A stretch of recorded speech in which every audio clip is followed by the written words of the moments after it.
धिक से पुओ को धिक से बोहू को।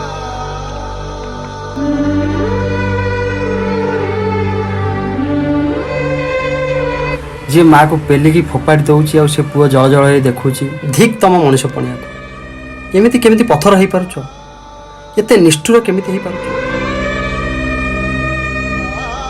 गोटे माँ केते दिन धरी ता पुओ को केते कष्ट करी जन्म दे, छोटू बड़टीए कर थरुटे तुम विवेक को बाधा दौन।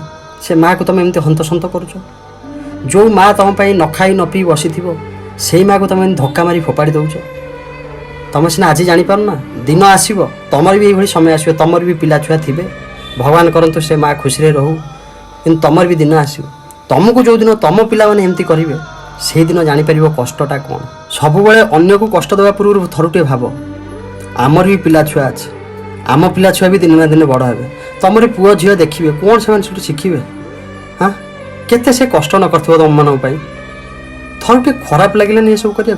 आउटा कथा मन रखिथ, आम घर पाखे भी एमती होता ता माँ को एमती सी बाप माँ भारी हैरान करते। किसी दिन गलानी से परिवार ही छरकार होगला, समस्ते चलीगले, से घर कहीं ना। तेणुक निजे भूल करने पूर्व 50 थर भावते, एवं भी समय अच्छे बदली जातु। जय जगन्नाथ।